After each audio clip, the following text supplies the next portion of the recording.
Hello class, this is Gilbert Brown.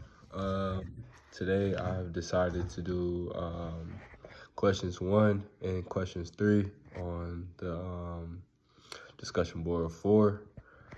So the question is, suppose your doctor advises you to eat kale, which you despise. How might you overcome your aversion to it? So it's a lot of different ways that you can overcome your aversion to, eating kale. Me personally, I don't like kale. What you could do first, I wrote a couple of things down. You can introduce kale into your diet gradually. So you can start off small with it. You can put it in certain things. Kale doesn't have really much of a taste, so you can, put it in little things like smoothies, and like put it in your dinner as well. So, you can start small with it. So start with small amounts, mix into your dishes you already enjoy. So you can use it on like smoothies, soups, or like stews, like little things that you can like add it to it and really don't take the flavor away. You don't have to eat it by yourself. Another way that you can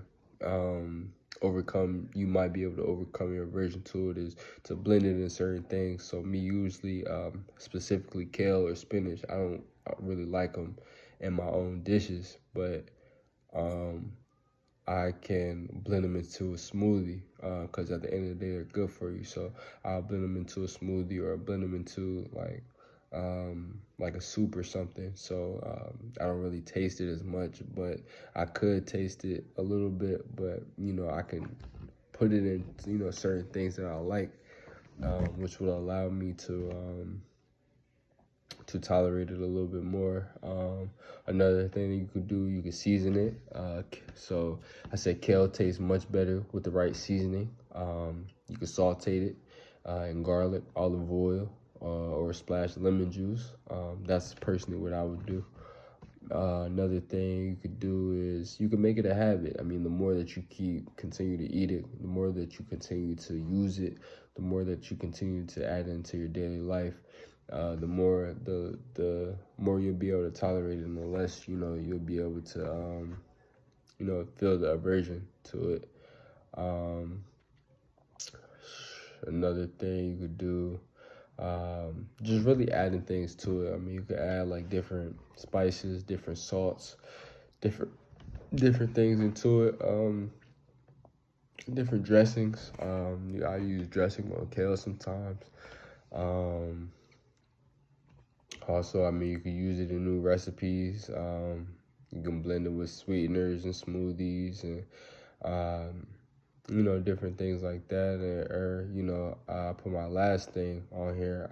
You can simply just give it time. I mean, you can keep trying it gradually, here and there. You can, eat it, just in small spurts, and, just give it time until, you decide to like, because maybe, you'll like it with a certain dish, or maybe you know what I'm saying? Like, you would, like it with a certain dish, or, a certain, situation that, you use kale in, smoothie, soup, stew, so things like that. So that's for question 1. Question 3. I like question 3. So I said, the question is, as a part of your job, your boss has you asked to rehabilitate criminals convicted of various hate crimes. Can Pavlovian conditioning help? So I said Pavlovian conditioning can help because of positive associations. So one approach could be to pair positive experiences with interactions or environments with individuals previously associated with negative emotions or ideologies. For instance, I put an example. If someone harbors prejudiced views, they could be exposed to positive interactions and with diverse groups in a structured, controlled environment. Over time, these positive experiences could help reframe the attitudes. It's another thing I put exposure therapy. as far as helping the Pavlovian conditioning helping. I said gradual exposure to diverse groups or situations, paired with positive reinforcement for non-prejudice behavior, can be reduced, can help reduce fear or animosity. This could involve structured social programs or community service. So, um, in summary, with Pavlovian conditioning, it could be a useful tool in a broader rehabilitation strategy. It should be used with caution and as a part of a more comprehensive approach to the addressing complex issues surrounding hate crimes. Um, it's a lot of things that Pavlovian conditioning could help with as far as, the rehabilitation process, as far as criminals who are convicted of hate crimes.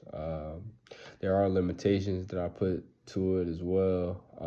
I just put the complexity of hate crimes.